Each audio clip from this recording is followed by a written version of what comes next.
Hello, hello. Welcome, everyone. I am live this weekend, and as you can hear in my voice, probably I'm suffering from a very bad case of pollen allergies. Have you ever had allergies so bad that you basically just gave up on your entire plans of day and stayed in bed and caught up on sleep the whole day, even though you didn't really have to because you felt energized, you felt fine, but because your allergies were so bad, meaning that like your eyes, your nose, everything was just itching so badly, you just gave up on that day. Well, that was me yesterday, all of Saturday, which was not exactly what I had planned. I had planned to do a lot of filming, making a lot of content starting from yesterday, but yeah, like I said, the allergies, I guess the pollen had all of a sudden, all the pollen from all the trees have just been released in the air this past weekend, and I've been suffering, you guys. I'm not gonna lie. My eyes were so itchy and so like pussy. Okay, that sounded bad, but filled with pus for the past 24 hours. I literally was non-functional yesterday, but today I feel a lot better, and I was actually able to like yesterday it was so weird. No matter how much I rinsed out my eyes, it just wasn't getting any better. So that's why eventually I had to give up and go back to sleep. But this morning it was a little better. It helps when I drink cold drinks like this, like iced drinks. Anything to clear the sinuses a little bit. But anyway, I am going to come on today like I promised myself, and I'm going to do. Oh, Maxine. Yes, I'm going live. Yeah, maybe I think Maxine is feeling the change in weather too, but I'm going to do what I promised myself originally, and I'm going to come on and do a Dupe the Vibes video. So I saw this really cute new Dior eyeshadow quad, or no, it's not a quad. It's actually, there's 5 eyeshadows. And I haven't been checking for Dior makeup in a minute, only because, not because I don't like it. I actually love Dior makeup. They have really good formulas and they look really good on Asian skin in particular, I feel, but the prices are just, it's not something I can do at this time. So anyway, but I saw their new colorway for their classic 5-pan eyeshadow palette, and I was really intrigued. It's called Mint Bubblegum, and I really like a minty melony blue these days, like turquoise but not quite so intense. Seafoam green, if you will. Let me pull up the swatches. So when I looked at the price, my jaw was on the floor. Do you know how much it costs for a Dior eyeshadow palette these days? Okay, because this is news to me. Last time I checked, I thought they were going for what, 6,000 yen, 8,000 yen a pop. This thing retails for 10,000 yen. So yeah, definitely not in the budget right now, but here, look at this. These are the swatches. It's pretty, right? So I actually have a few palettes here. This random new money palette by ColourPop, it came in like a bundle. It was like a manifestation themed bundle that I bought on a whim one year during one of their year-end clearance sales, and I never got around to doing a video on it, but I've pulled out this palette a handful of times for some more creative looks, and I really like it. This is the exact kind of turquoisey seafoam green that I like. So the only thing though with Dior is that I know their eyeshadows tend to be more on the sheer side, and that's kind of what I'm going for with today's look. So although the shade match is probably in here somewhere, like I can see right now, this shade up top, or maybe the middle of the top row, looks like a dead ringer for that turquoise blue in the Dior. Maybe like a mix of these two, right? But Yeah, I just know that the ColourPop though, since it's a Western makeup brand, it's gonna be very pigmented. So I think I might try to first go in with this Rimmel shade, which looks a little, it looks like it pulls a little more green than that Dior shade, but it has the sheerness that I'm looking for. And actually, it might be pretty close, honestly. Yeah, it pulls a little bit green. So anyway, we're just gonna wing it and try things out. Maxine is trying to climb over the fortress of boxes that I placed in her path. But since she wants to say hi so badly, I'm gonna bring her over here. Don't freak out like you did last time, Maxine.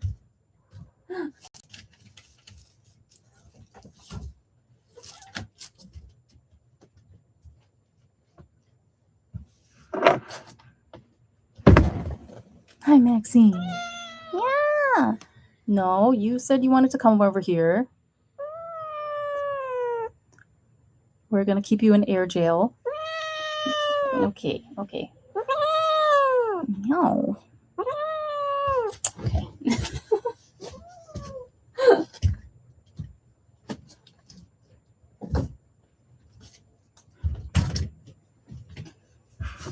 So feisty. Meow. Definitely done with her hibernation this year. Meow meow. She's so spoiled. I can't even. She's like a literal human child. Worse even in some aspects. But anyway, where is my eyeshadow primer? You would think that I'd have everything just ready to go before I decide to hit that live stream button, but yet somehow here we are every single time.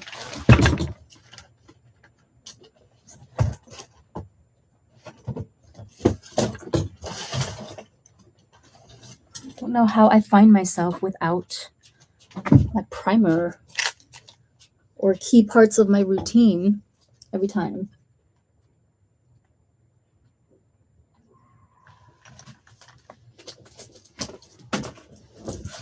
Okay, you know what? Before we do that, actually, I need to put on some foundation. I forgot that I didn't put on foundation before this, so hold on a second. I'm being careful because I'm not wearing a bra.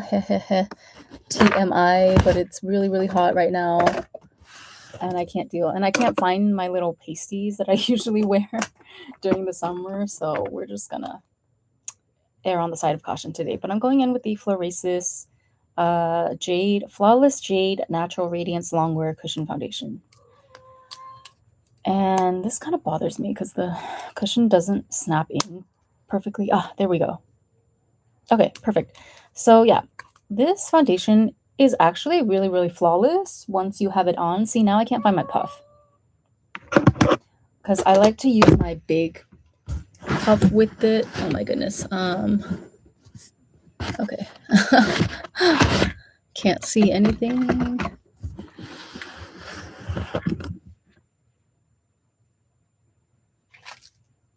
It comes with this like thin, paper thin puff, right?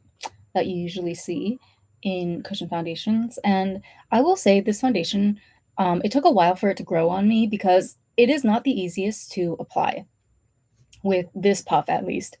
Like, I don't know, it just takes a long time to blend correctly and get an even wash of color or like get the formula to spread around evenly on your skin. It works a little bit better when I use my puffy puff. Hold on a second. I'm so sorry, guys.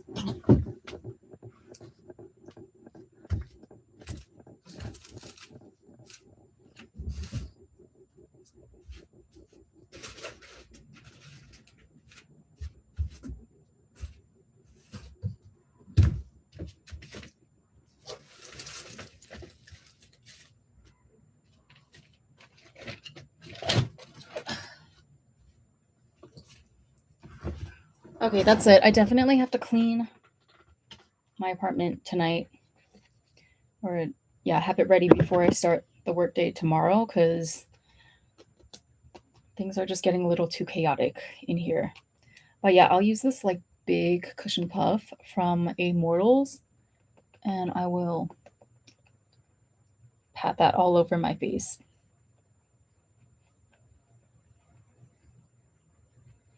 And yes, the shade looks a little light at first, but it kind of oxidizes to like just the perfect shade afterwards. But do you see how, like, I don't know. I mean, in the end, I'm sure that this property of the formula, um, the fact that it doesn't blend out immediately, like you have to go over it and buff it out a bunch of times before it actually looks smooth. I'm sure that that's also what makes it have such great staying power. Because it really look it does. It's one of those foundations that kind of almost looks better as more and more time passes. Like the more that it settles into your skin, the better it looks, and the more smooth and flawless it will make your skin look. So it just depends on, if you're willing to make that trade off. I don't know. I realize that I don't really like cushion foundations like that. Even though, yes, it's convenient, it's quick, but it depends on the formula, right? If it's a harder formula like this, I'll say, then I might actually even prefer to use just an old fashioned makeup brush. And then I'm running out of like so much makeup. Actually, maybe at the end of this, I'll show you my empties because I've actually accumulated quite a lot since just the beginning of this year, which surprised me because I already did an empties video, I feel like, in January, and I wasn't expecting to accumulate so many more items within just the month of February, but here we are.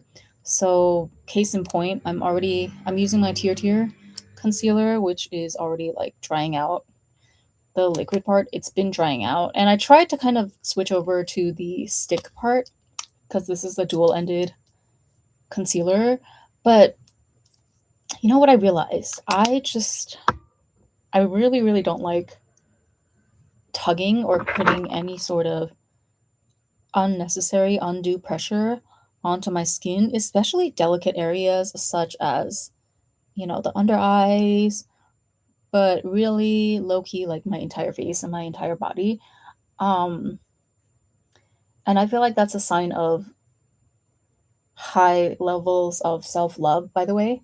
Like the more fussy you are, the more snobby they would call it, right?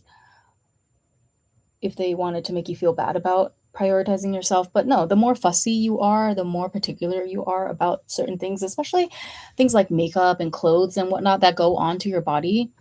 I say the better off you are, honestly. And whenever people ask me, like, oh, how do you manage to look so young? How do you look so youthful, even at 36, which is not old, by the way, but people often assume I'm still in my 20s.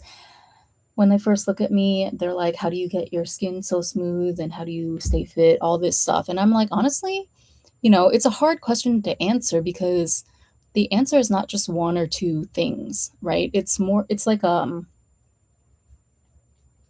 was going to say death by a million cuts or death by a million paper cuts, but that's kind of a negative example. But it's like the culmination of tiny little micro habits and standards that I have for myself in all aspects of my life. I believe that all of those combined is like what keeps me youthful. It's what keeps me positive. It's what keeps me sane, regardless of whatever crazy stuff is going on in the world. And it's like, of course, I can generalize and say that all of that pretty much stems from radical self love. But, it's one of those things that's easy to say, but if it was easy to practice, then you wouldn't have like billion-dollar industries built around self-help with people, spending their life savings in some instances trying to find the answer to all of their problems and malaises. Because the fact of the matter is, self love is an inside job. And no matter how many mentors you find or how many people you can sort of find to emulate and use as like a jump start to your journey, at the end of the day, you have to do the work yourself. And like sometimes, it's not going to feel like sunshine and butterflies, right?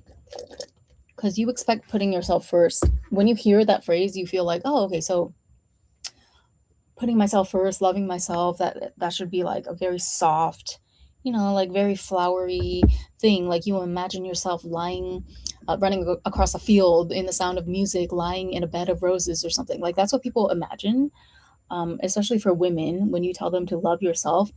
No, sometimes it's like actively choosing to be the villain, okay?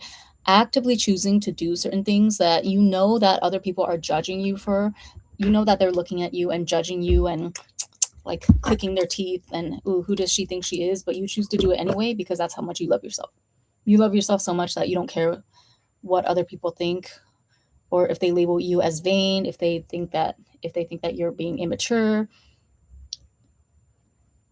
And like, yeah, sometimes it's not pretty, sometimes it's violent, sometimes you just feel like you're being constantly gaslit. um, which is why a lot of people at who have reached my level, we don't even really like to talk about it all that much anymore in public unless we're getting paid, right? Like the 5 cents that I'm going to get from this live stream. But anyway, so yeah, what was I saying?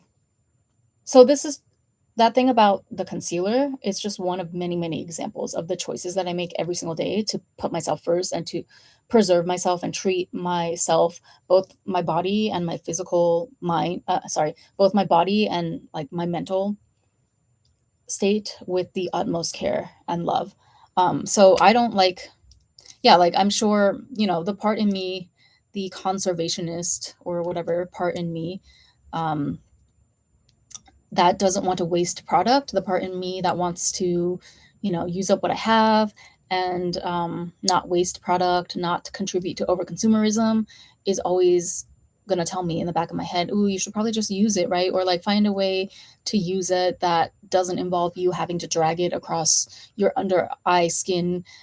But in reality, at the end of the day, I know that this type of a concealer stick, like this type of solid stick that I would have to put undue stress on my skin for in order to use it, it's just not worth it. I'm just gonna probably toss it at the end of the day after I'm done with the liquid part. But it got me to thinking, like, should I just keep repurchasing this particular concealer, or should I just look for another one that is a full tube of just a liquid formula? I might have to go do that if I have energy. But I really do like this liquid formula though, so that's the reason why I keep repurchasing it. But I always find myself in this conundrum, like every time I use up the liquid and the solid stick part is still almost 100% still there. And I realized that, okay, but this is kind of like taking up unnecessary mental bandwidth every time that you use up the liquid part. So you might as well just go find another concealer with a formula that you like equally as much or even better, that is not a dual formula type of situation. Just get a liquid concealer, basically. And I'm thinking about like the NARS, I forget the name, but the really, really classic one that everyone seems to love.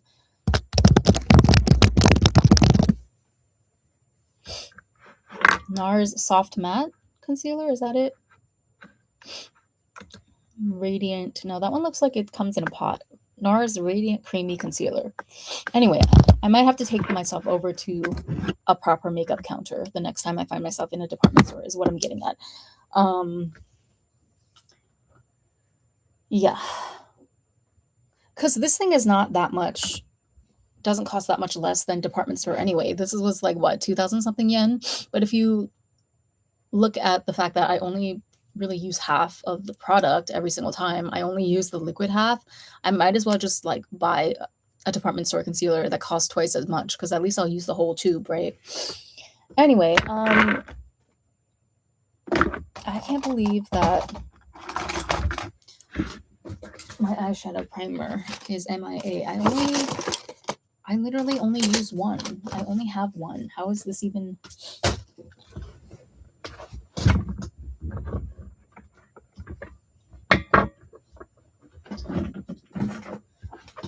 possible? Ow. Oh my god. My chair is like breaking, so I had to prop that cushion against the wall so I don't fall flat on my face. Yeah. Things are kind of a mess, okay? But we just work with what we have, you know? Like, I'm in shock because I woke up this morning. Or no, I think the news first broke yesterday, but I woke up to the news of I have the Emirates app on my phone because I fly with Emirates every time I go to Dubai, and they sent out this notice that, all flights to and out of Dubai are canceled for the foreseeable future because of like the situation with Iran. I don't know if I can even talk about it in that much depth without YouTube flagging my video or whatever, so I'm not going to say too much about it.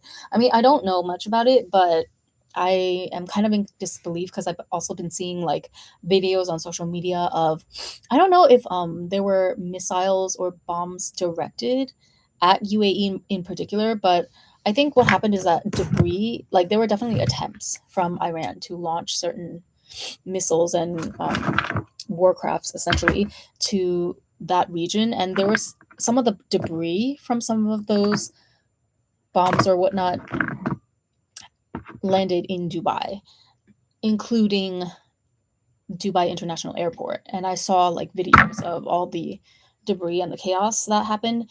And they said that the death count is only one person. One person is still one too many, right?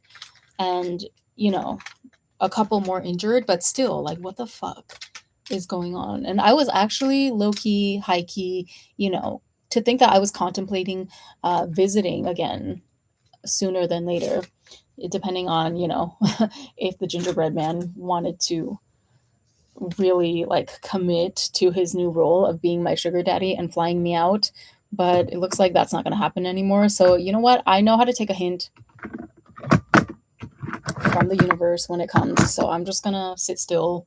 And by the way, I haven't talked to the gingerbread man anymore after he unsuccessfully tried to be like, hey, what's up? You disappeared. No, I don't respond to those messages.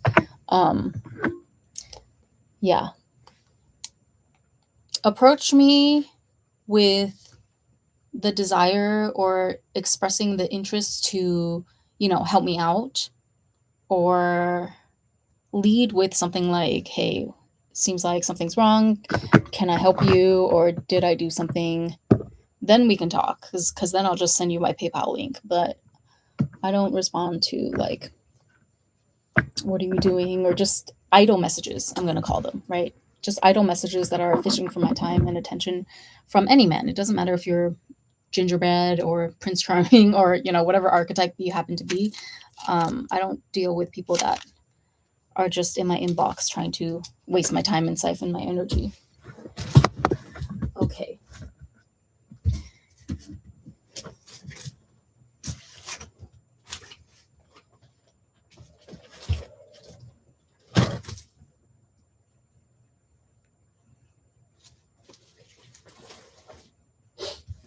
I think I'm actually going to go insane if I don't find this eyeshadow primer.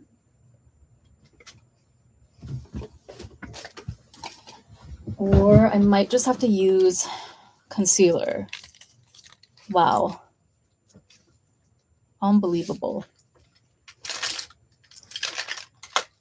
Unbelievable. I just saw it the other day.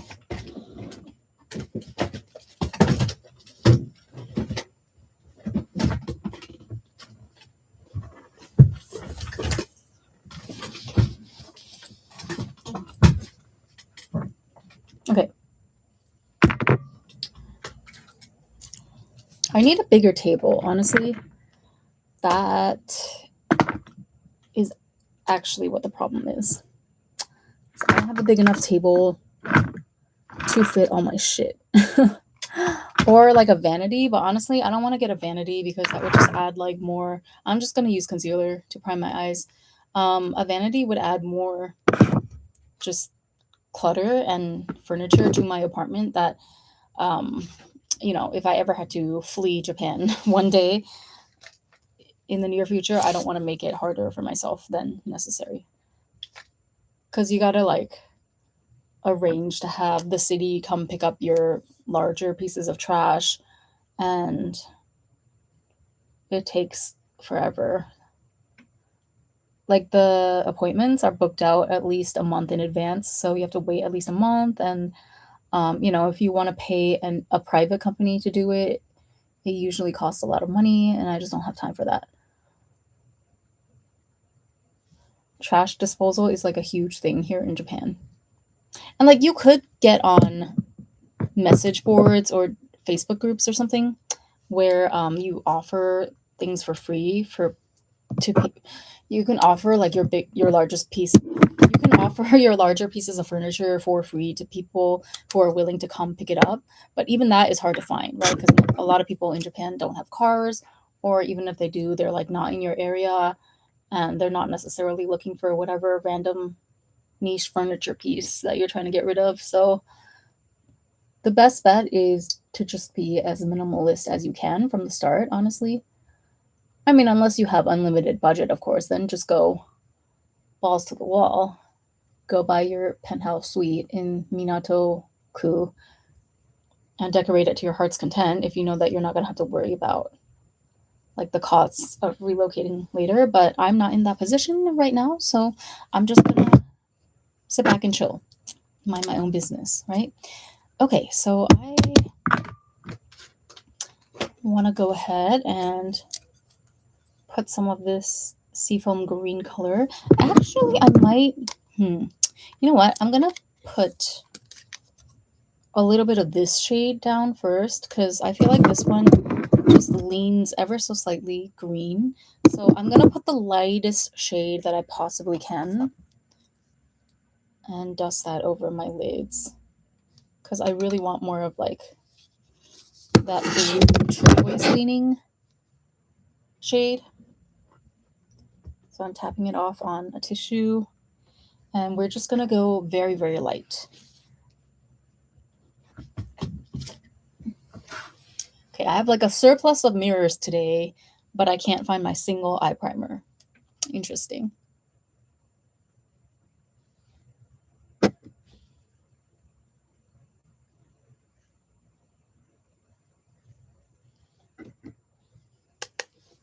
Okay. This eyeshadow is not the best. It's kind of patchy. Could also just be because that it's so old. It's like 2 or 3 years old. And I never did a video on that Manifest bundle.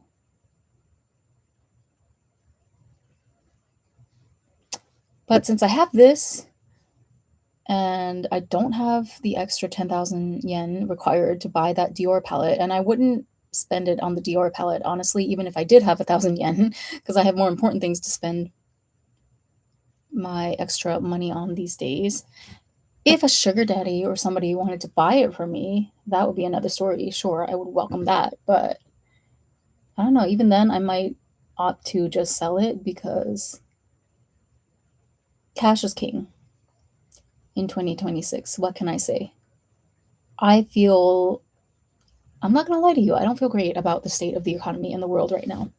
And, it's not about being like negative or lack minded. It's just don't have your head in the sand, right? There will be other times in the future where the pendulum will swing and maybe we will live in abundance and spend money like a drug dealer again, but that time is not right now, not in this very moment. So therefore, I'm just going to chill for the time being. Okay, I think that's enough. Just the right amount. And I'm going to go over with this shade in the Rimmel palette. What is this called? The Wonder Sweet eyeshadow palette. These smell like chocolate, which I'm not the biggest fan of. I don't really like my makeup to smell like food in particular. I don't mind a light florally scent, like the department store makeup scent, but I'm not a fan of the chocolate smell. But this is not super strong, so you know what? It doesn't bother me. And I'm putting this over. Ooh, yeah, I like that. See, because the thing about these shadows is that they have a very, very nice, subtle, shimmery finish, so it gives you that wet eyeshadow look.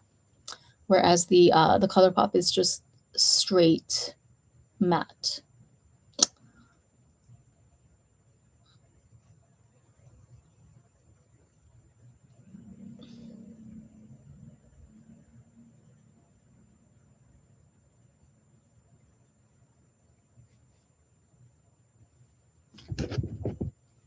Do the same thing on the other eye. My eyes feel so much better today, you guys. They were so swollen and painful yesterday. I don't know what was going on. It's to the point where I'm like low key scared to clean my apartment. I've been wanting to clear out some stuff, but I'm low key scared because I know that it's gonna kick up more of the dust and the pollen, and like I might actually die. This is not a light allergy. This is like I was taken out for the entirety of my Saturday yesterday. Um, I could have sworn I had some Allegra allergy medicine left from last year in my cupboards, but I couldn't find them. Maybe I threw them out the last time I decluttered my house. And like to be honest with you, I don't want to buy more because that stuff is expensive. It's like 4,000 yen for a box. Okay.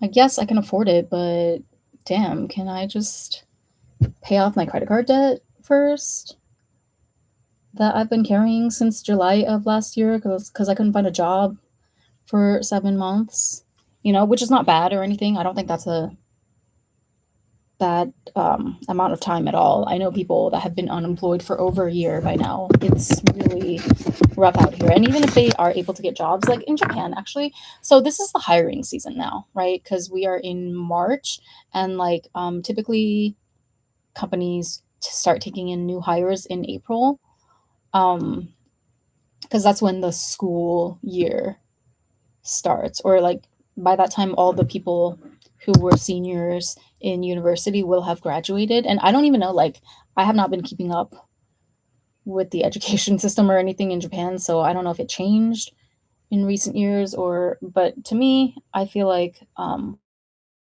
it pretty much still holds as a standard that across like the Japanese corporate world, that April seems to be the month of new hires, right? Or like company, they get their budgets approved for the next year. That's the thing. So they get the budgets approved for all the positions that they want to fill for the next year. So it's usually like a big hiring rush. But the thing is, I lost my train of thought. I don't even know why I was talking about this.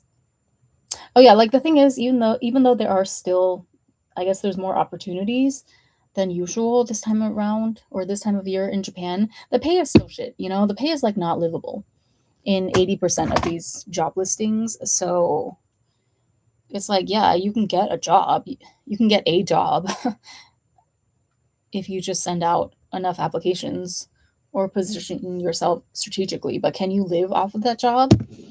Realistically, a lot of people aren't, a lot of people aren't even able to, like, especially the ones that especially foreigners from like non first world countries or non rich countries. they're not they're like barely scraping by over here. And it's the same in Dubai too. I honestly don't know how people are managing it, but anyway. So I'm gonna go in with, see, this palette is a little more cool tone. There's like a taupey gray. I'm looking at the Dior. It has the browns are more warm toned. So yeah, there's like a very chocolatey brown on the bottom right, and then there's like an orangey shade, almost like a corally, and then on the top right there's like a peachy shade, I guess. Okay, it doesn't really matter, but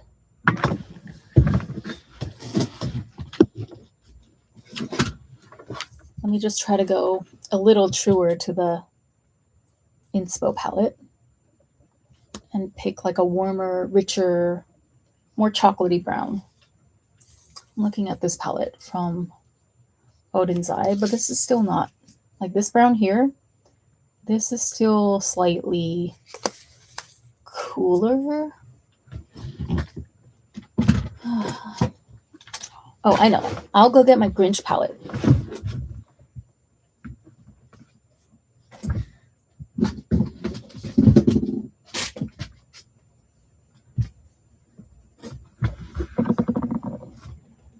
You guys, low key, this might be the most versatile palette of the year. This is the one that I reached for more than all the others. Hot, you see, they have exactly what I need. This really rich, like espresso chocolatey brown with like almost a red undertone. But yeah, this is low key the most versatile palette that I have found in recent months, you guys. Thank you to Judy for sending this over to me.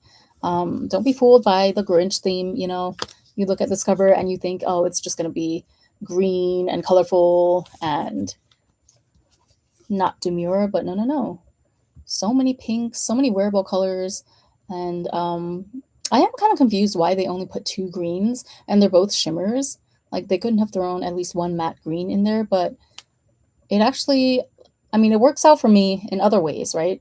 So I would say, as far as like adhering to the theme of the Grinch story, maybe it doesn't get 10 out of 10 points. But as far as wearability and shades that I like to use in my everyday makeup, it's pretty much like on the nail because I really like these flushed roses and the neutrals, the pinks over here. And this is like my favorite, one of my favorite topper glitter coats now. It's like a pressed glitter pink with lots of different colored shimmers. There's like green in there, very pretty. So yeah, we're gonna take this.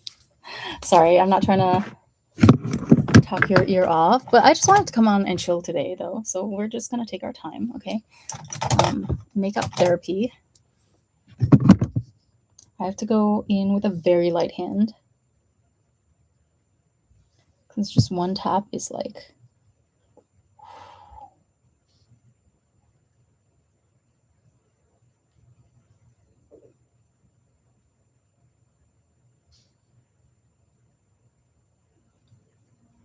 but yeah, I'm shook now, you guys. Honestly, after hearing the news about Iran and Dubai, and I'm sure there's other places that were affected. Like, what if I was in Dubai right now? Seriously, it's not out of the question. I go there several times a year. I'm gonna mix with, you know what I'm gonna do? I'm gonna mix these two because this one's a little too dark on its own. So I'm just gonna like tone it down with this shade here. Tap it off.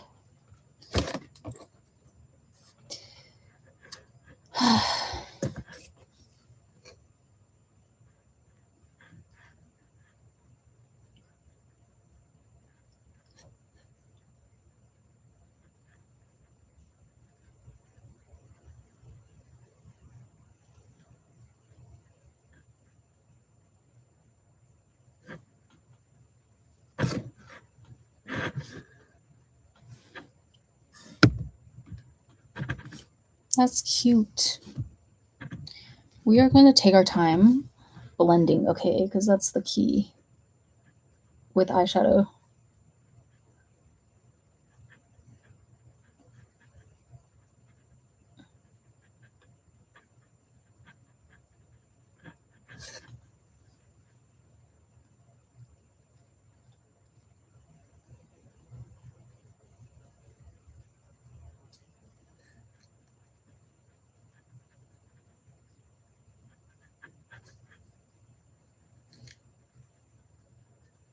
Especially if you have like an irregular eye shape, or like in my case, I have very flat eyes.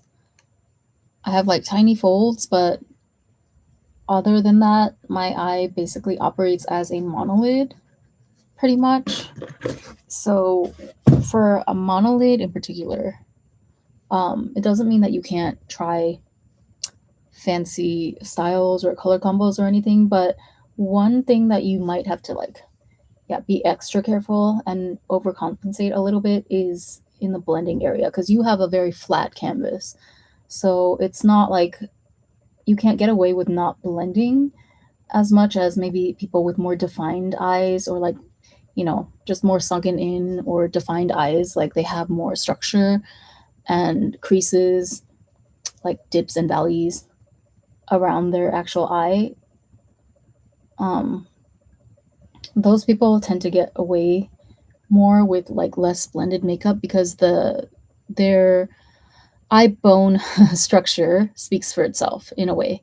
Even when things are unblended, the bone structure is like strong enough to make the look cohesive. But if you have flatter eyes like me, which is a great feature to have, because it makes you look younger. Okay, so don't get caught up in feeling bad for yourself or like resenting your natural features, but just know that there might be certain techniques that you need to amp up the ante on that people with other features might not necessarily have to, and vice versa. So you can get away with fun colors, but the better you blend it, the more seamless you can make everything look, the more professional and good your makeup is gonna look. Like it's just gonna eat. So, case in point, see how that's like very, very blended? I took my time. I mixed a few shadows here and there to get the exact perfect shade. If you want people to be really wowed by your makeup, and especially if you have like an unusual or a traditionally hard to work with eye shape, just get like really good at blending and placement. Okay, that's pretty much it. See how quickly I shot down the hype for this Dior palette? Because really, I mean, what could I have gotten from this palette in particular that I don't already have in my collection? Let me see if I can find pictures of girls actually wearing it. Oh, okay. So I guess like yeah, the center shade again, it's just like a shimmery white champagne. This is nothing that none of us don't own at least 5, 10 times over already in our collections. You know what I could use? I have like a myriad of options available in front of me right now. I could use this highlighter from ColourPop, which I'll never pan. I don't think I will ever even hit pan, let alone use up this entire thing. But I use this as like my go-to de facto under eye highlight because it's just the perfect shimmery white highlight. It doesn't have chunky glitters in it, so it doesn't emphasize texture, but it's still like, because it's I was gonna say because it's Hollywood. So weird.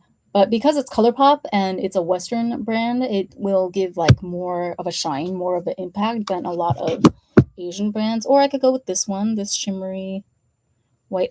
See, but okay, I'm glad I swatched this beforehand. This one has more of a greenish tint to it. That's not exactly what I want. Yeah. Well, this could look pretty too, actually. This matches. But I don't really want like a greenish yellow tinted highlight. I just want like a regular champagne white. Or I could just go with the one that came with the original Rimmel palette, but this one is not so. Maybe I could do this one. Um, this is the Rimmel and this is the ColourPop. I guess I'll do that one. Yeah, I haven't. This one is like a little bit finer and more metallic. Okay, so let me go ahead and find a brush.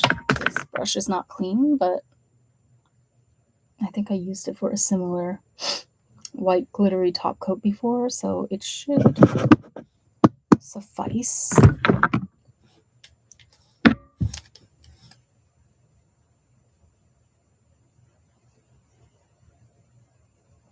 I have to be prepared to not I have to not put too much pressure on the inner corners of my eyes, or I feel like it pushes a sinus or something. And see, I'm already getting like itchies in my nose.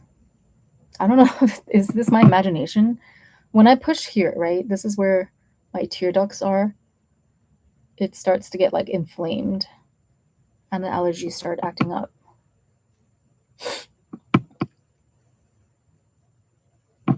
I don't know. I wasn't expecting the weather to turn this quickly, you guys. It's only March 1st. You know what? I just remembered. Okay.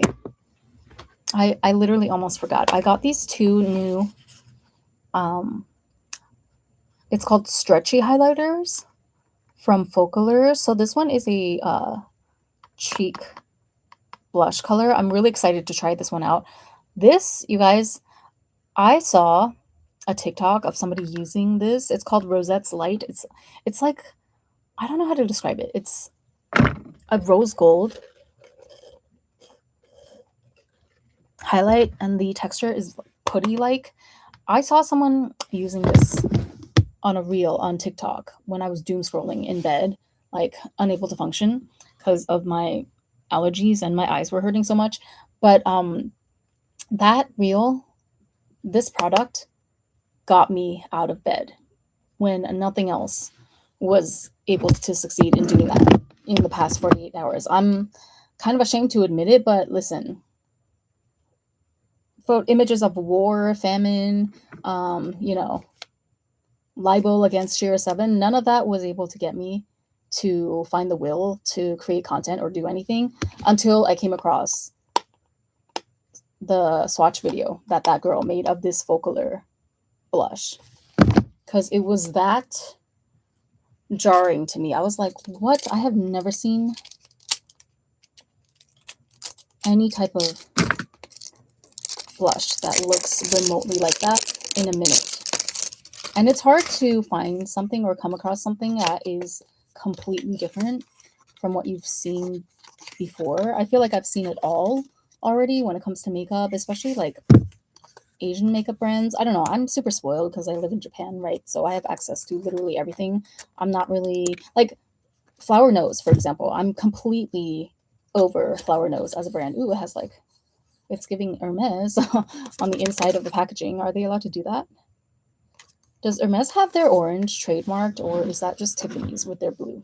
I feel like this color is kind of a Tiffany's blue. Well, no, not really. It's still kind of green, but okay, this is not coming out. The hell. So yeah, I got two. I got this one is in the just like a white highlighter shade. Wow, you can really see everything in this reflection, huh? And then this one, I want to save this for later because I want to do like a proper reel. But Focolor, I've been waiting for their comeback, you guys, because low key, Focolor makes some of the most affordable point makeup out there. I'm trying to look for my OG Focolor glitter, liquid glitters. Hold on a second. If I have any left.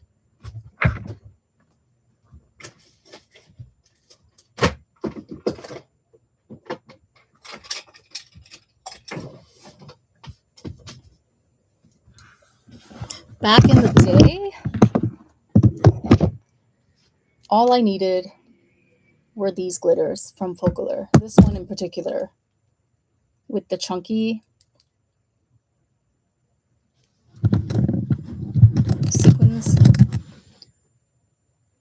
These were like what, $3 each, and they were constantly going on sale on YesStyle. I don't know if these are even available anymore, but that was my first introduction to Focolor, and I am glad to see that they're back with a viral product. Ooh, I don't know if you can see, but like it's kind of a cool little frosted design going on with the logo.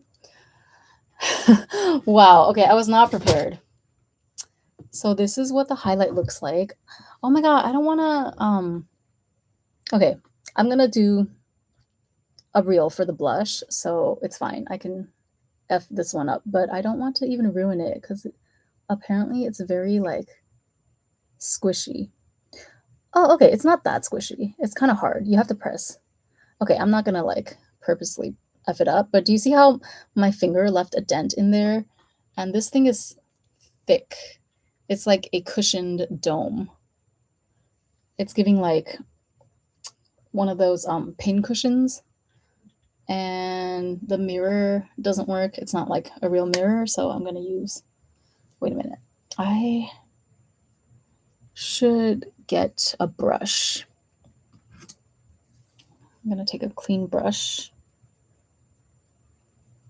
So yeah, I don't think this shade in particular is anything super special. It's more just the novelty of the putty-like consistency of the product. Plus, I do like the packaging. It's very sleek and minimalist.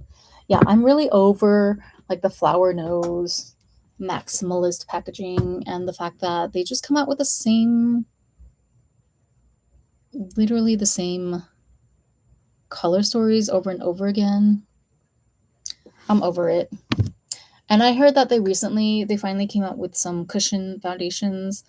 I'm not interested. I don't care. I have my Florasis foundation.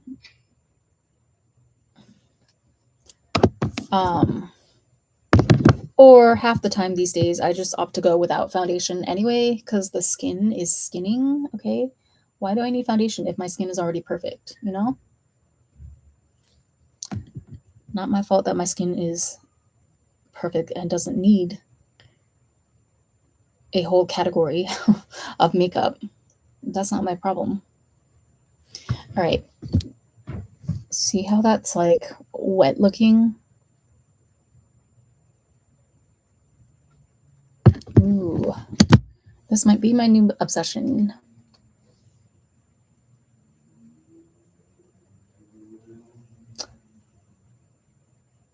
How long have I been on?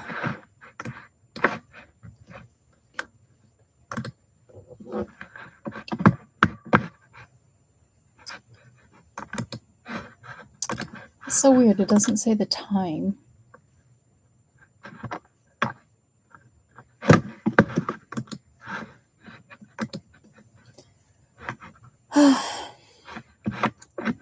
Okay. Sorry, guys. I have been going through it with these allergies. Okay, don't mind my low energy. I feel energized. I feel good. You know, I don't feel like weak or anything, but it's just that there's so much congestion going on in my face area. If I move too suddenly, or even if I just try to clean or do laundry or something, I can never I can never predict when the next pollen attack is going to happen on my face. And that's giving me like anxiety. I'm not going to lie. Oh my goodness. I think we have to, damn it. Okay. I'm going to show you the blush because I'm as curious as you are.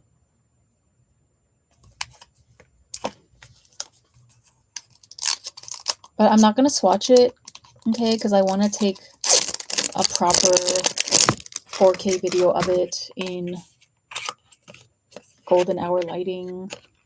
Sorry, it's just the creator in me. Yeah. Oh, and look, you can see through the... Oh, okay, so I guess the focaler little stylized logo here is see-through because you can kind of see a peek of the color underneath.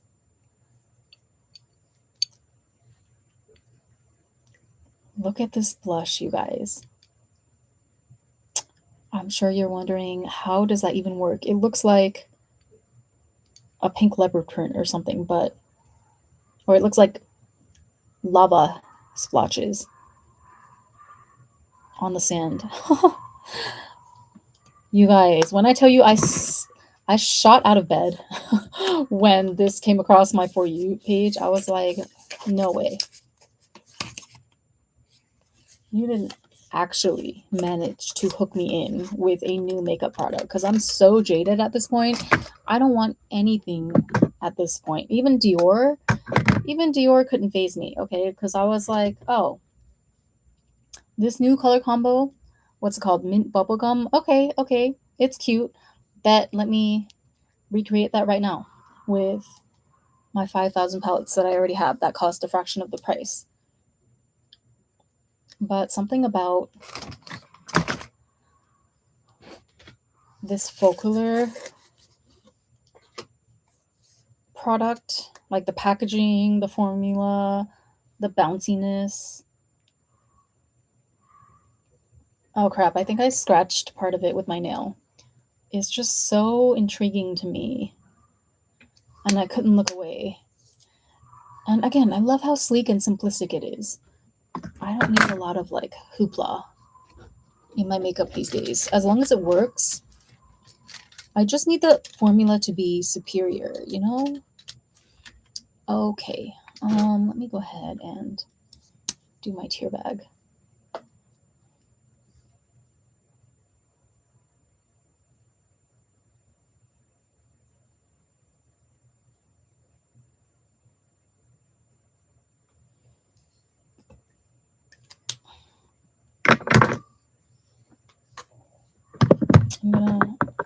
My ADHD is like fighting to take over me.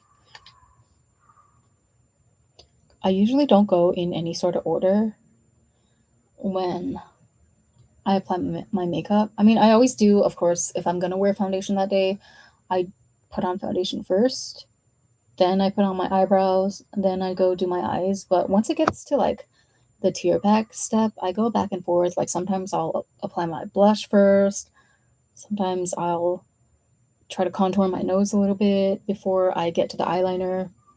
It's really just a free for all. But it's a controlled chaos kind of thing, you know, because it's like I'm in the zone.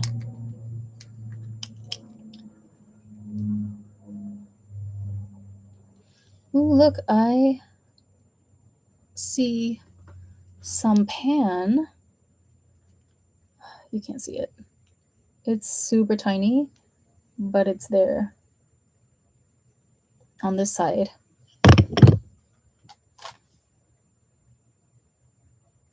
Okay, I feel like I'm running out of product at alarming rates these days. Um, which on the one hand is really good, you know, it feels really good to use up all of your existing products.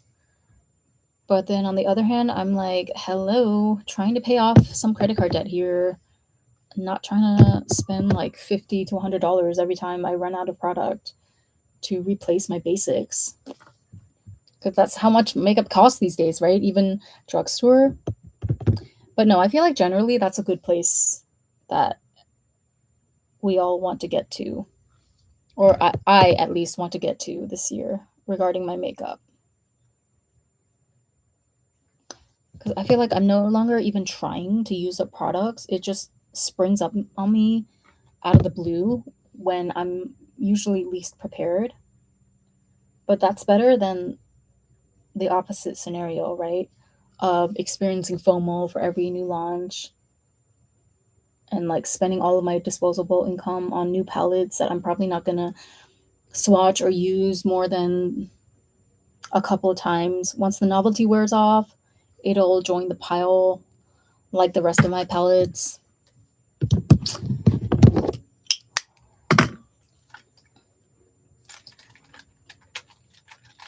I told you I'm not going to the salon anymore, even. I've had these press ons on for a week already. They have not fallen off. They're very, very sturdy. Um, I take long baths with these on. They're like soaking in the bath for 30 minutes, up to 30 minutes at a time. They're still cemented onto my nails. It's great. The only thing I will change though is that like from next time onwards is that I kind of went a little crazy and I bought 12,000 yen worth of new nails from Shein. Well, it wasn't just nails. Actually, it was a lot of stuff. It was all of my essentials, like nails, contact lenses, and eyelashes, and a couple of new brushes. So, but still, 12,000 yen. I mean, that sounds like a lot, but I got a shit ton of nails. And considering that that is what I would have to pay for one trip to the nail salon, if I wanted to get anything even remotely as intricate as the designs that I bought, I think it's a pretty good deal. And yeah, I focused mostly on shorter designs because I realized that, I mean, that's what I prefer anyway whenever I do get my nails done at the salon. And I realized that it's gonna help me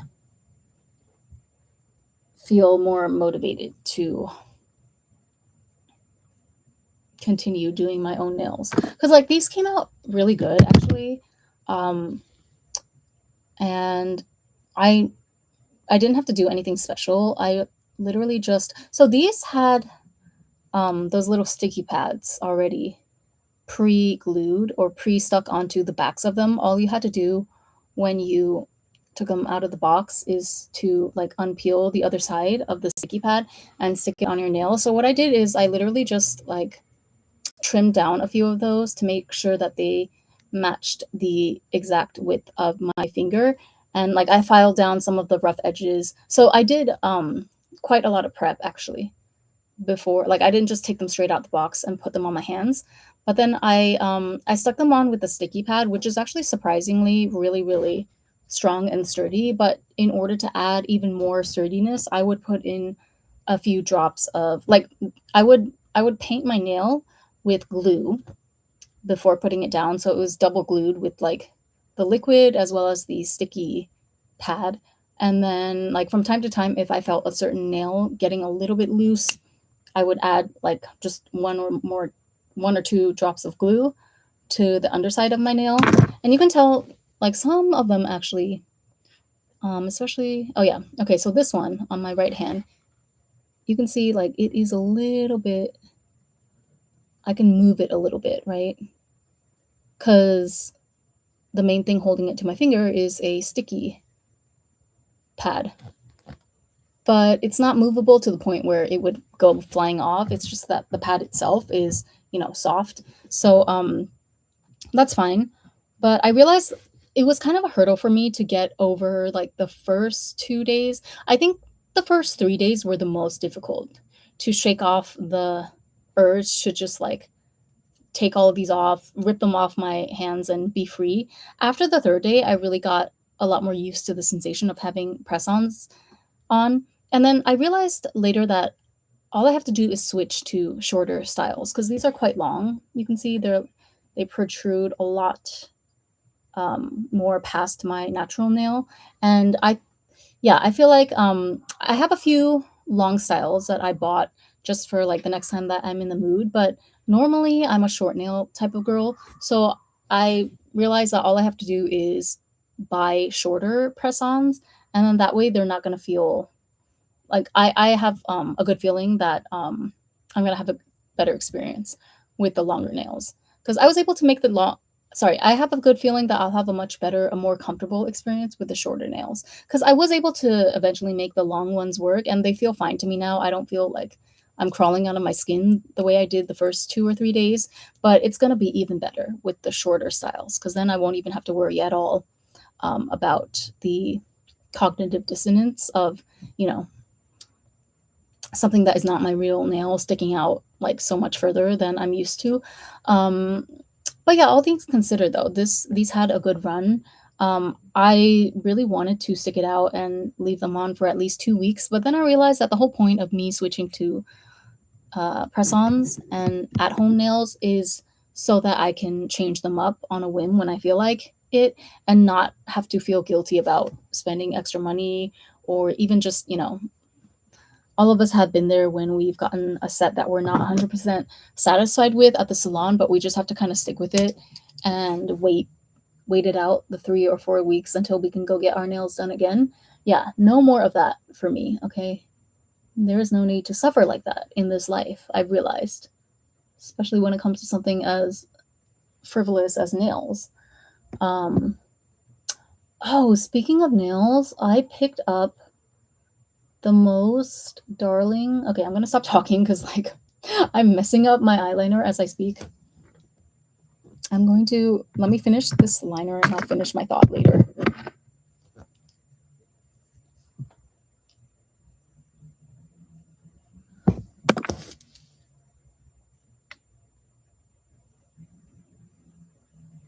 And now my eyeliner is dried out because I was talking too much.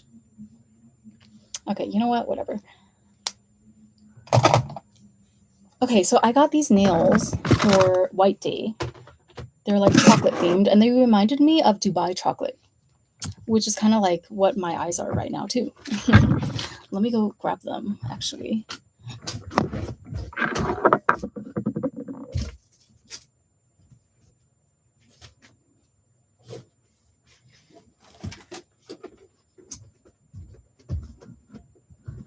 They're in my Kate Spade bag, which I'm trying to not touch directly with my hands because they're like covered in glitter.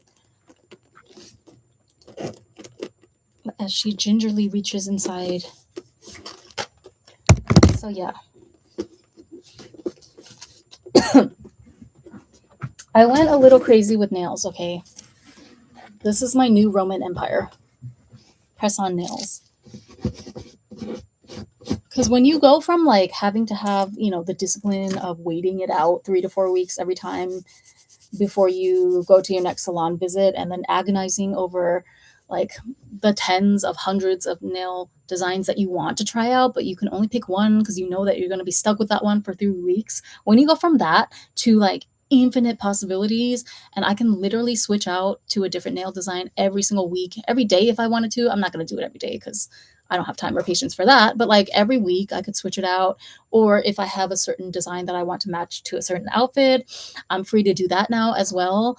And I can even reuse some of my nails in the future, depending on how good of a condition I leave them in after they're on my nails for a while. Like these, for example, these are kind of deteriorating already. I was a little bit surprised, although not really, because I'm pretty rough with my hands because I have a cat and I have to do a lot of things around the house. But some of the rhinestones fell out, which is not a big deal, but I was just surprised because I wasn't expecting it to like fall apart that easily.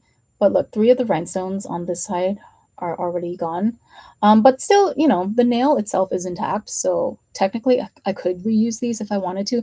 The thing about these also is that the bow tends to catch to so much fabric and like borderline it's almost ruined every single shirt or dress or piece of clothing that I put on ever since I've had these nails. I have to be like extremely careful and move slowly or else the ribbon is going to catch onto something and snag it. So anyway, I got these that I'm going to switch out in time for White Day because why not?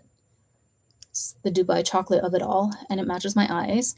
And I love this gradient from Fingersuit. I heard that this was a good brand as well. It's like a peachy nude color that gradients into a lime green, which is kind of like my thing this year, I feel like. Because my Kate Spade bag is also green, and there's like little pink accents with the My Melody, as well as. Okay, well, I finished this drink, so you can't see it anymore, but there was green tea in this originally, so it was like green and it went down to a pink gradient. So I'm thinking that can totally be that's my color combo of the year, okay? Because we're rejecting Pantone's BS Cloud Dancer. Um, yeah, I'm excited to put these on, but I think I'll have to wait until. Oh my god, I wanted to do it today, but I have that BS interview tomorrow with a company that I'm not even like excited about interviewing for. I really only took the interview because they approached me first on LinkedIn, but now they sent me this list of like all this stuff that I had to prepare for the interview, and I was like borderline about to cancel it, but then I took a deep breath and I was like, you know what, Ren, just suck it up and do it. Like, you don't even have to prepare if you don't want to. You can just go in and BS, you know? So I told myself I'm literally just doing it like for the plot. We'll see where it goes because I like I said, my number one priority is to get to the money, get to the bag this year by all means possible. Like I don't have time to wait around until my current job gives me a 3% salary increase or whatever. I love my current job, you know, I love the people that I work with, and it pays a lot better, believe it or not, than a lot of other roles here in this city. So can't complain. But at the same time, you can not complain, but still expect and go after better for yourself at the same time. You know, this is the whole thing about like um, expressing gratitude while still bettering yourself and leveling up and striving for a better lifestyle, etc., for yourself every single day. The two don't have to be mutually exclusive. So yeah, where were we? Eyelashes.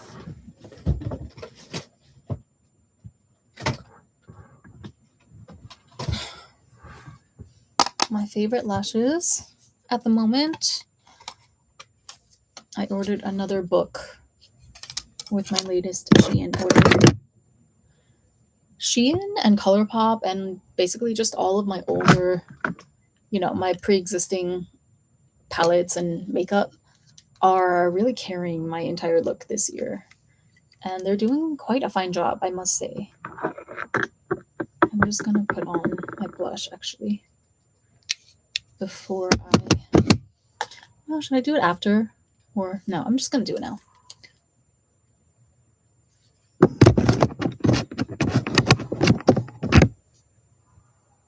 This is the best blush combo to put on when I'm trying to do one of those really clean makeup look days, cuz it is so like light, and even though it's powdery, it has a sheen to it that looks like natural dewy skin. So yeah, the days when I do like my glass skin, barely there, you know, not too much color on the eyes, really more just focused on the eyeliner and the eyelashes and the tear bag. All I have to do is pop a little bit of this blush on top,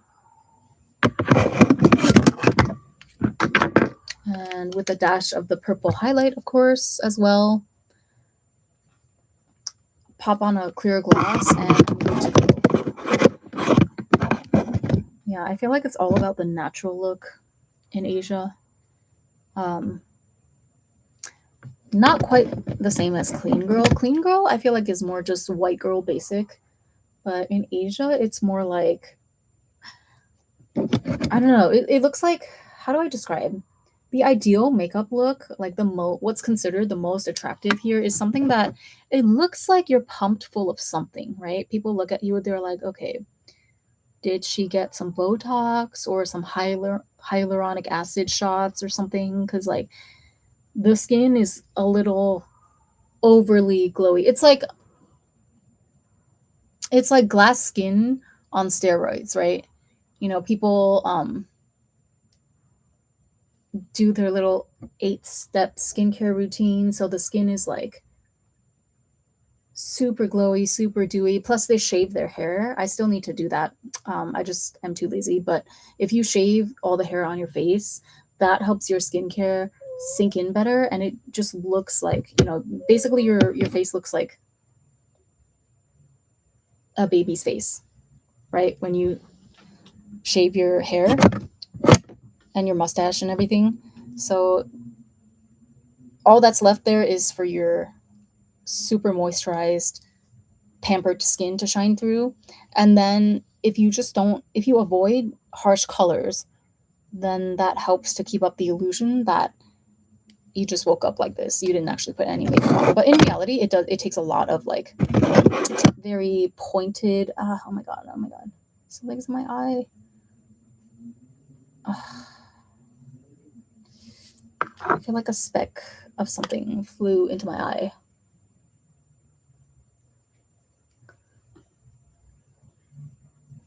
Ah, oh my god, it's like a whole string.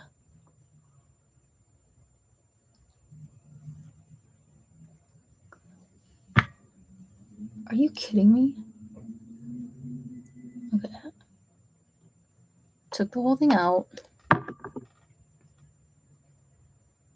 Put the actual.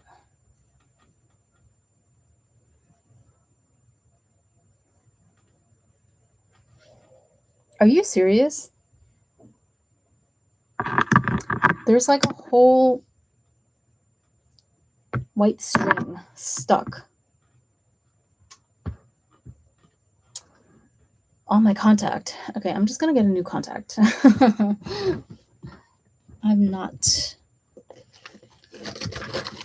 in the mood today. See, this is what I mean. This is another thing I do. Okay, when people ask me, like, how do you not have any wrinkles? How are you so unbothered? It's because I don't fight, you know, whatever mishaps go wrong, which they are bound to from in day-to-day life. If something gets into my contact and it's not salvageable, then it's not salvageable. I'm just gonna get a new contact. It doesn't matter. Like, oh no, it's a waste. Well, okay, but I got I have a lot of contacts on hand specifically in case something like this happens. And they are there for me to use regardless of whether it's today or tomorrow, or whether it's, to put in a new set or to replace one that got effed up by a fuzzy. It doesn't matter. Like, I don't need to make myself stress out. I don't need to abuse my eyes just because like something went wrong and something flew in my eye. That was out of my control. So it's not up to me to save the situation and save a contact lens. You know what I mean? I hope this is making sense, but it's a lot of these little things, right? You have to make it into a habit and your way of being. Okay. So this is why I always say this is not something that you can just like take somebody else's playbook and or take notes. Like, you can't just come to my video and, hey Ren, give me 10 tips on how to, be unbothered or how to be blah blah blah. No, it's a lifestyle. It's a whole like cellular reorientation, almost cellular reprogramming that you have to do. Like, over here we don't stress about it if we have to throw away half a stick of a concealer because we don't like to use cream concealer on our skin because we feel like it tugs and causes premature wrinkles, then we throw away the concealer. Okay, that's not my problem. Um, it's not my fault that that company Tier, right? It's not my fault that Tier didn't make its cream concealer friendly enough to for me to use it on my skin without worrying that it was tugging and creating unnecessary tension. That's Tier's fault, Or it's my fault. It's my responsibility in the future to not buy cream concealer in the first place, right? It's like, why mess with that at all if that's always going to be a concern with me.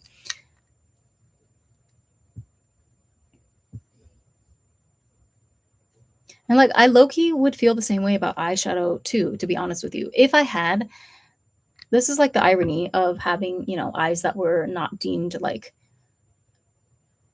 conventionally attractive or easy to work with growing up, is that now I feel like I'm the one laughing and I'm the one that's coming out on top, because having flatter eyelids, I actually don't have to worry about like premature aging as much as people with other more sharply defined eyes have to.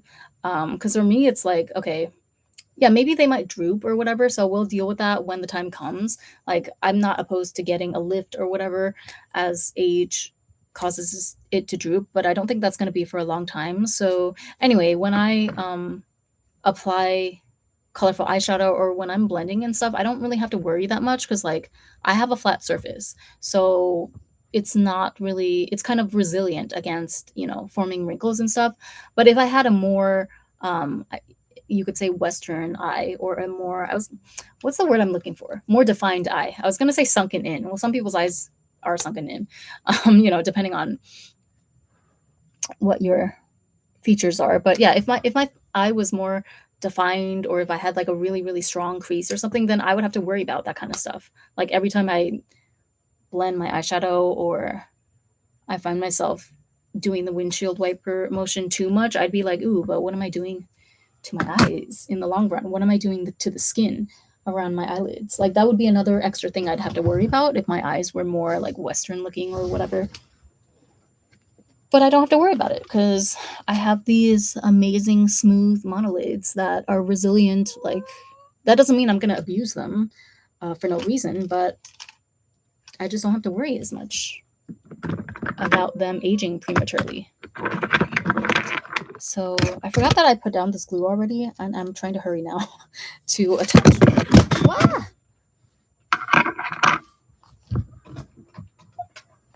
To attach these clusters to my eyes. Maxine, Maxine.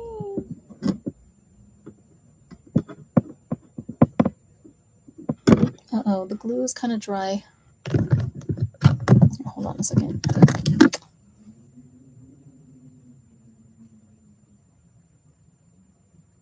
I forgot to curl my eyelashes, my real ones, so that they blend in better, but I don't really care because, again, this is kind of just, this look is just for fun. I'm not going anywhere.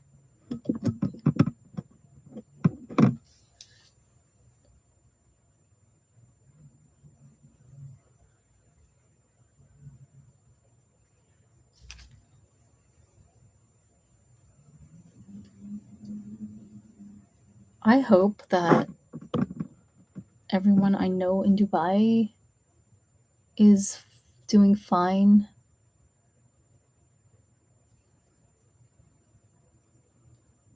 I can't believe that there's a bomb threat now. Or like, did we officially enter into World War III or something? Have we already been in World War III this entire time? I can't even conceptualize anymore like what is reality and what is propaganda. I'm not trying to be funny. I'm just saying like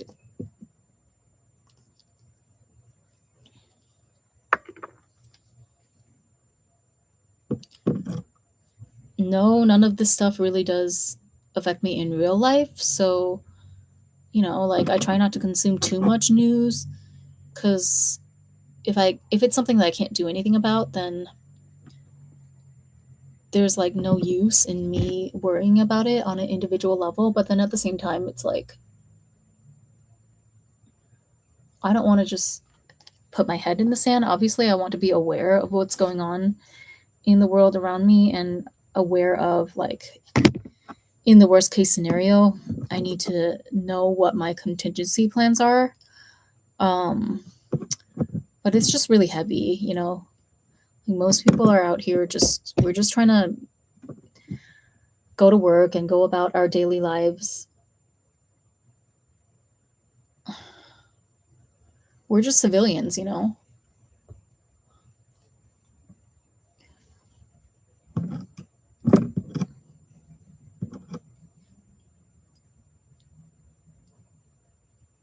Like I never knew how heavily world events could just weigh on my psyche like this, even as somebody who is very cautious about what she does and doesn't consume. I feel the heaviness in the air. Like I feel a sense of, worry, just like everyone else.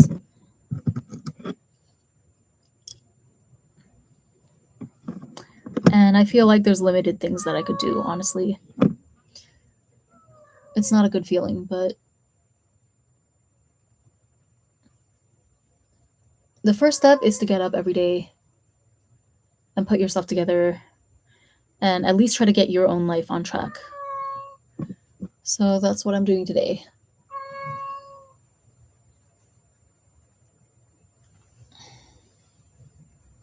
Maxine, what's wrong?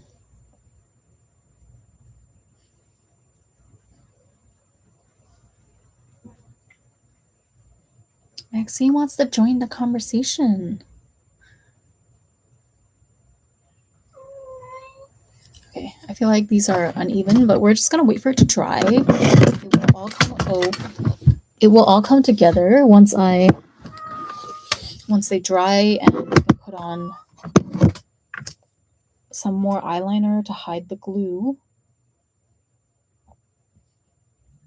And then I'm gonna go outside and buy another drink because I'm addicted to that Sakura latte drink from Detour, and it's only gonna be available for this season. So gotta get while it lasts, you know.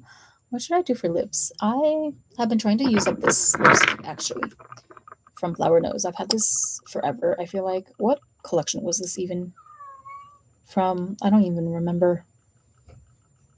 Little Angels? Yeah, Little Angels collection. And I do like the matte lipsticks in this collection, so I only have this much left of this shade. It's called Cupid. And I want to use it. Oh my god. I have no desk space whatsoever. But I want to use this up so that I can go out there and buy new lip products.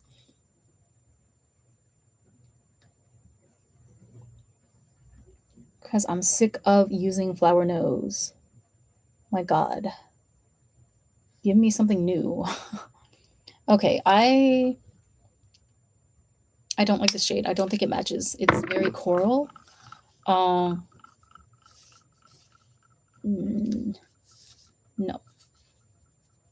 There was another one that was more like a darker reddish shade that I had a moment ago around here.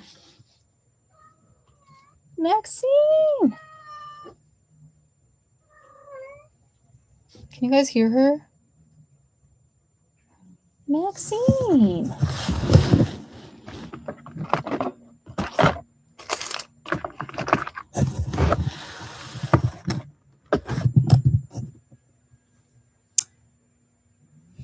Wait a minute.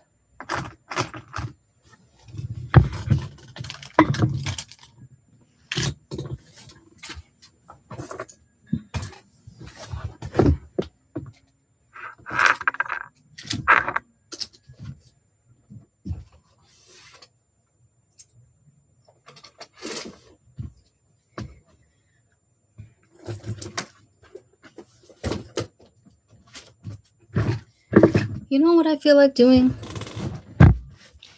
Even though I already did this a few days ago, but I'm really just in the mood for this Fenty matte red. It's called the MVP. This is a very old product. Look. The stopper keeps coming out. But I don't think I've found a more perfect blue-based matte red in comparison to this. Even like, I tried a few from Dior. I used to have one from Armani that was decent, but nothing really looks quite as good as this Fenty. Where did my mirror go?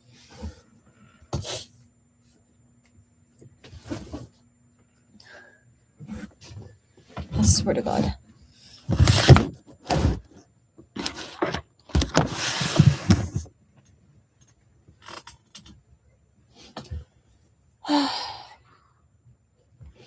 Here it is.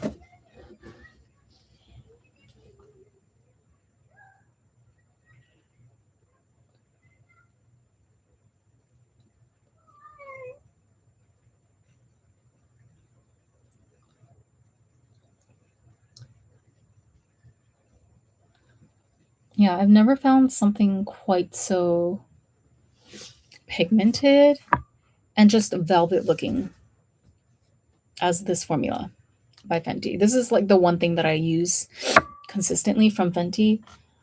I haven't really tried anything else from them except for I got this kilowatt foil highlighter duo from Marshalls for like $7 a couple years ago. This is also really, really old, but I think it still works fine. There's no, yeah, it doesn't smell weird or anything, so I could totally pull this out again and start using it. But yeah, aside from that, I've never been like a Fenty heavy user or anything. I mean, I don't live in the States, so it's not even available in Japan, but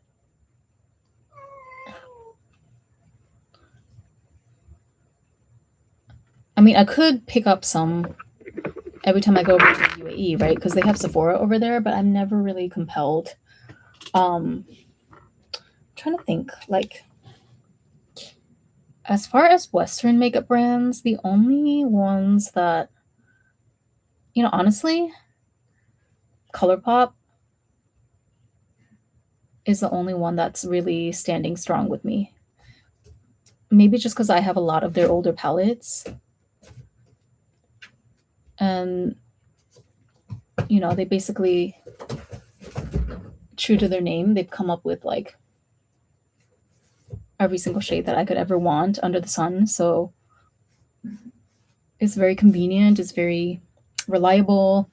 And I feel like anytime I want a shade or a color story that's a little bit out of the ordinary or like difficult to find from Asian brands, all I have to do is go dig into my older ColourPop archives and I'll find something.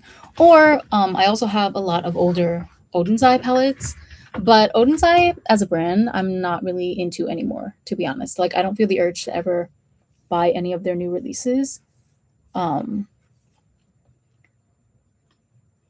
yeah, they don't really excite me that much.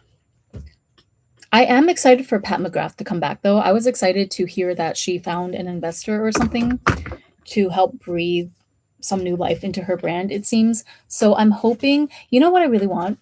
I really want her to come out with another Bridgerton collection for the season 4. Maxine wants some attention.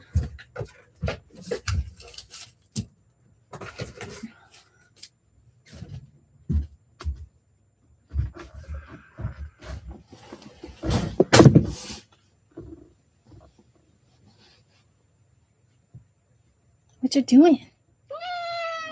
What you doing? No. She is all roar and no bite. Meow.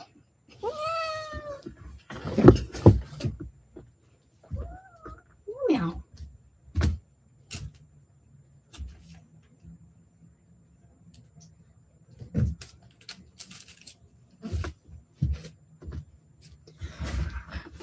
Very saucy and very sassy.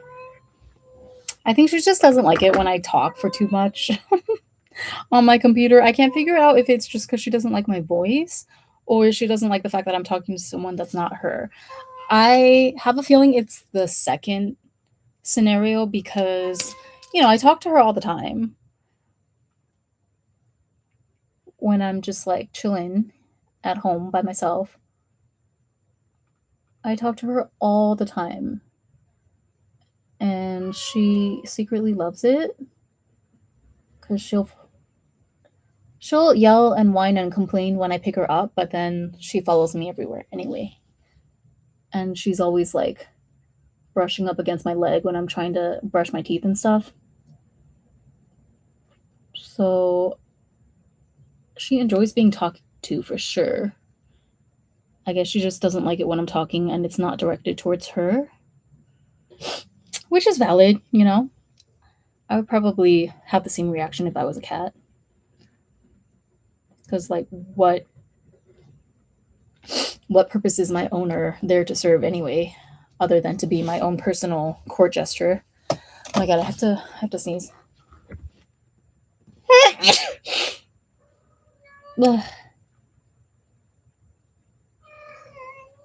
Yes, thank you.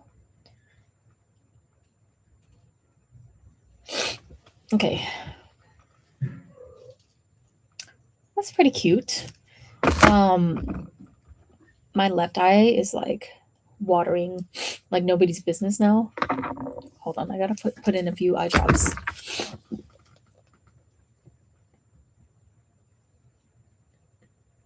Okay. I was gonna watch Wuthering Heights this weekend because it was supposedly released in Japan on the 27th, so it's already March 1st.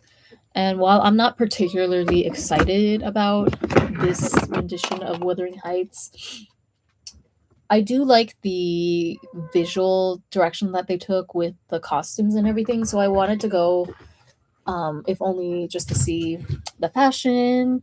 And I'm particularly interested in this PVC dress that Margot Robbie has on in one of the scenes.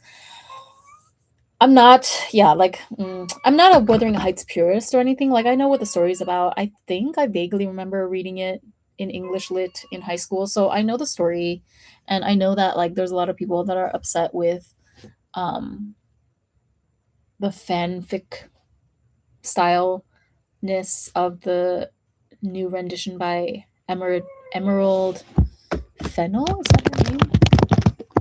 Yeah, Emerald Fennel. And people are saying that Margot Robbie and Jacob Elordi have zero chemistry, which I kind of have to agree. Although I do love Margot Robbie still, regardless. I think like I'll enjoy watching her, not particularly because she's portraying Catherine, but just because I like her. But yeah, I feel like, people are saying it's too sexual, it's too focused on like sex and BDSM and stuff. And to me, I feel like it's just a sign of the times, like why wouldn't they make it all about sex if that's what sells in this day and age? I mean, think about how short people's attention spans are these days, but think about the one style of visual media that still manages to capture people's interest and keep them watching for a long period of time. What is that? Pornographic material. So it is what it is. Of course, they're going to have to make like a mainstream, you know, borderline pornographic interpretation of Wuthering Heights. Because what else is going to keep the viewer's interest? That's the bottom line, right? They need to make back whatever amount that they invested on the production.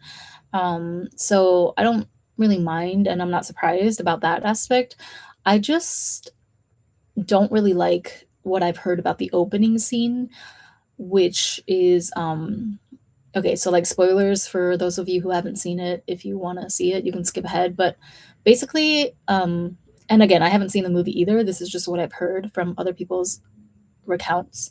But basically, it opens with a scene of a public execution, and like the guy who's being hung, his thing is sticking up, if you know what I mean.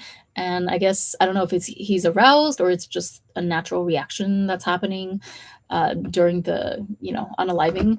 But yeah, it's like back in those days, it was a public spectacle, right? People used to gather out in the town square to watch that, including children, and it just becomes essentially like a big orgy, or everyone, people in the audience start getting turned on and making out and stuff. So like I kind of get, again, it really fits in with the whole nothing sells except for the most shock factor pornographic interpretation that you can come up with. Not that that's an excuse or anything. I'm just saying, like, to me, it's not surprising that they would go this route. But yeah, I feel like the opening scene though, it's a little bit, I don't know, it just sounds overly gratuitous to me at this point, because I'm like, why is that necessary to go through that? I understand if you want Heathcliff and Kathy and even what's that girl's name? The one that Heathcliff eventually married, Isabella. Like, I understand if you wanted to make them engage in some sort of BDSM relationship, or have Isabella be into like collar play, etc., that kind of stuff. Fine, it's been done before. Like, you can 50 grades. It's not a surprise that someone would want to 50 shades of grayify Wuthering Heights as well, because it's going to be guaranteed eyeballs on the film. But yeah, when I heard about the opening scene though, I was really kind of turned off. Like, I don't want to see that. And what's the point of that, except for just to, I mean, I know what the point is. It's to introduce immediately like the shock factor of this movie, and to, I guess, maybe in a way you could say that it kind of warns the audience straight away from the first scene to not expect anything, to not expect an adaptation that's going to be true to the source material, right? Like maybe that's the director's way of just killing any Wuthering Heights purists' hopes and dreams right there on the spot. Like, hey, this is a smut movie, okay? So don't get your hopes up. Like, don't get it twisted. Don't come in here expecting anything, any sort of high art, high interpretation of the book. Maybe that's her way of sending that message from the get go, from the very first opening scene. But it doesn't change the fact that it's like very vulgar and unnecessary and gratuitous, in my opinion. And I just like, for just in my personal opinion, nobody wants to see that, okay? And I don't want to see it either. So I'm bracing myself for that first scene. But I feel like if I can just get through the first scene, whatever, I'll be able to stomach the rest, because it's essentially just going to be like Margot Robbie and Jason Elordi being emo, cosplaying as emo 20-something-year-olds in the Regency era, or whenever Wuthering Heights takes place. No, I think Wuthering Heights is way more recent than like Bridgerton or something, but still.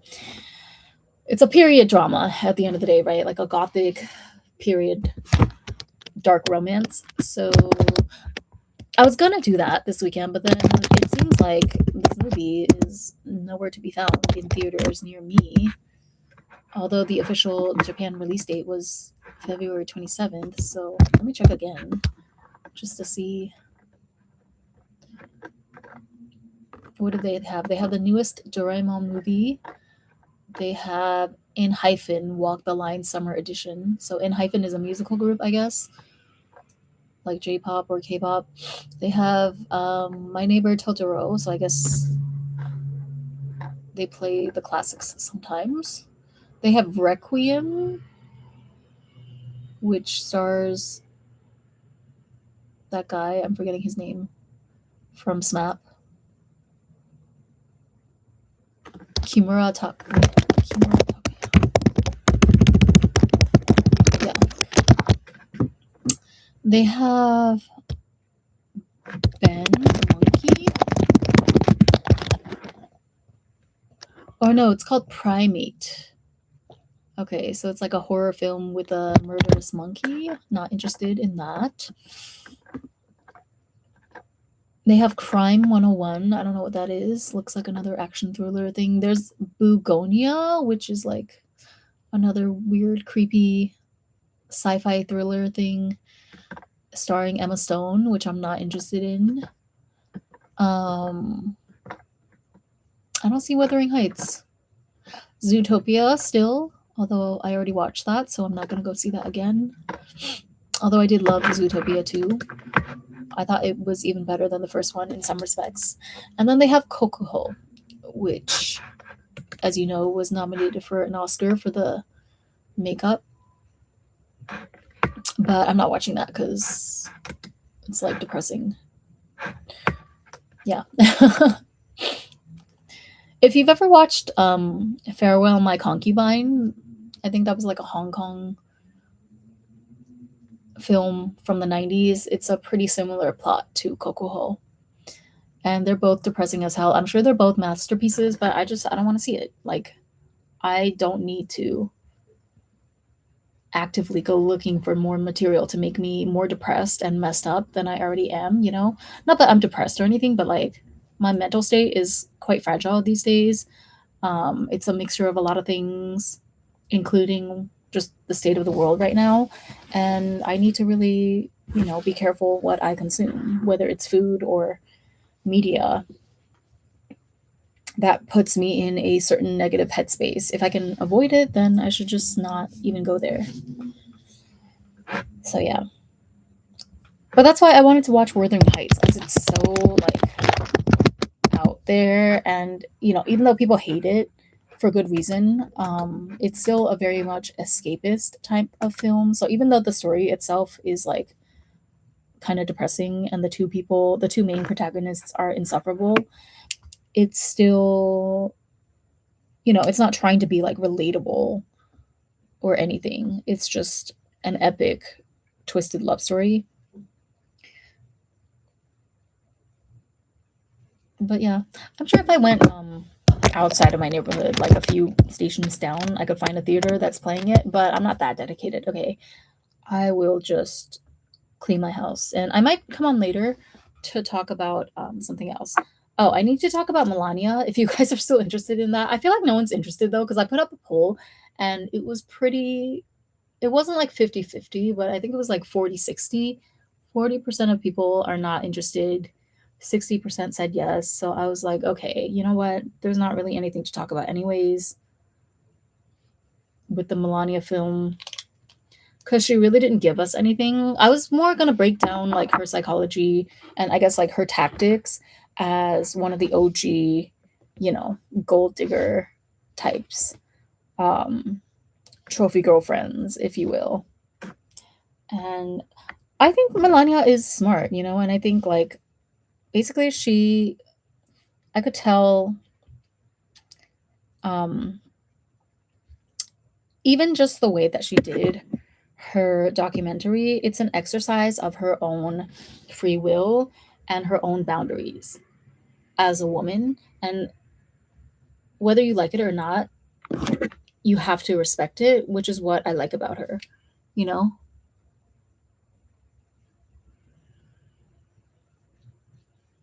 Because as the first lady, as the wife of a very polarizing man who just can't seem to keep his name out of the news. Oh my God, I feel like there's something else in my eye again. Oh my God, why do these white fuzzies keep getting into my left eye? Did someone place a curse on me? Like, I swear.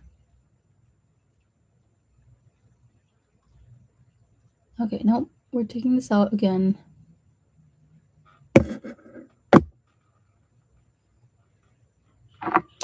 Where are all these white fuzzies coming from? It's not Maxine, because this is not a cat hair, I can tell. This is the devil. Someone's trying to take me out, and it's not going to work. But yeah, whether you like it or not, Melania has her boundaries, and she's going to stick to them.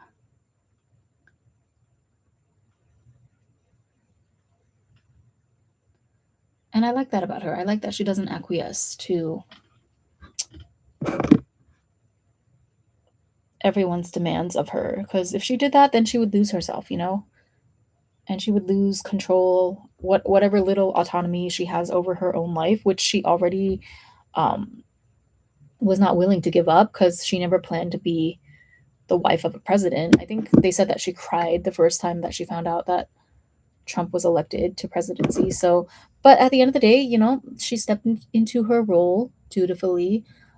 She didn't just like run away and divorce or live in a different country or something. Like, she's going through the motions. It might read as the bare minimum to a lot of people, but she's doing it on her terms. And I feel like, in a way, like whether you like her or not as a person, a lot of women can learn from that. I'm so pissed off right now. It's not so much that it hurts, it's just that I'm so pissed off that there's this fuzzy in my eye that won't go away. Oh, I think I got it.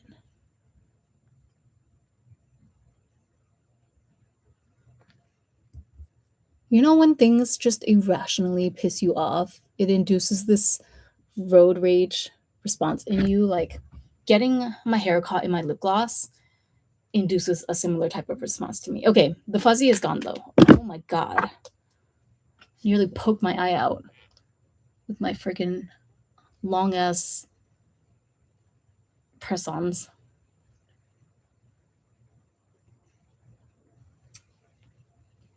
I should go out and get some food or no, get a drink because I'm not hungry necessarily, but I should go out, but I don't feel like it because it's like super hot outside right now.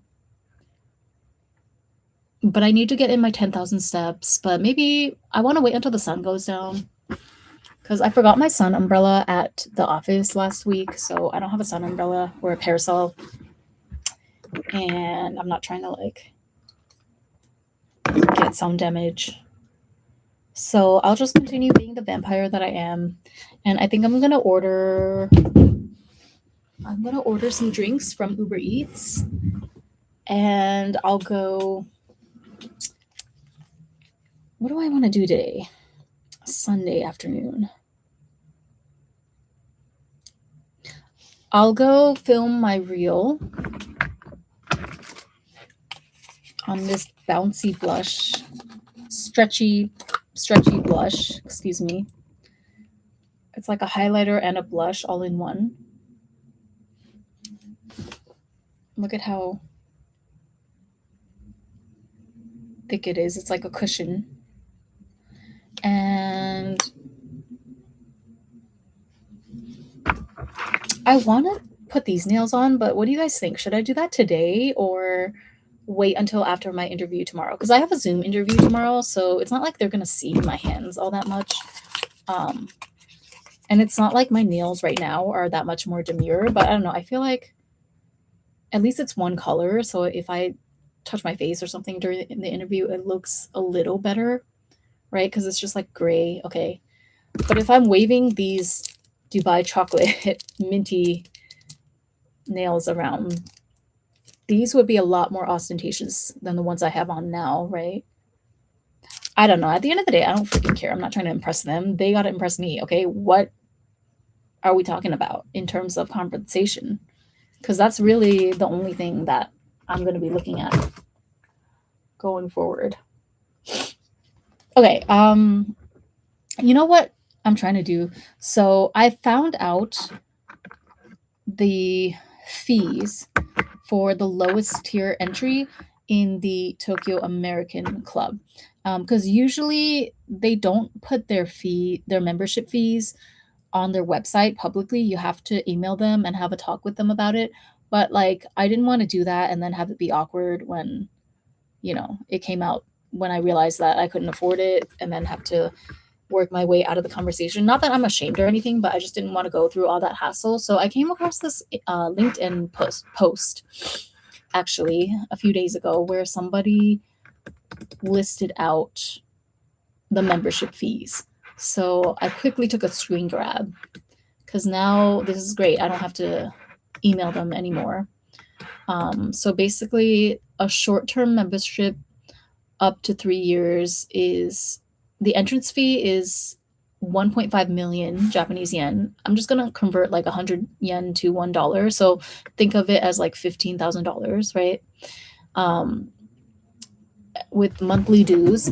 But then there's the Nihonbashi only membership because there's multiple locations of the Tokyo American Club, right? So Nihonbashi location, you would have to pay $7,500 for entrance fee with monthly dues from between $175 to $262. So the second tier, like the Nihonbashi only membership, if I can get either a new job that is like 20% more pay than I have right now, or if my current company wants to hurry up and convert me from contract to permanent, maybe I expect that there would be a pay raise that comes with that as well. So if whichever way I get to the higher income level, if I could just raise my income by like 20 or 30%, then I might be able to afford the Nihonbashi membership for at least just 1 year. Try it out,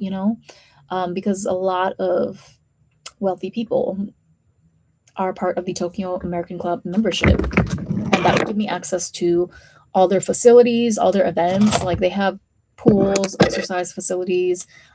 It's not near to my house or anything, because I live out in the boonies in Chofu, but I could work it out to where like the days that I go into the office in Ginza, I could like stop by the Tokyo American Club after work, or just go whenever they have an event or something, and then maybe that could like help me expand my circle.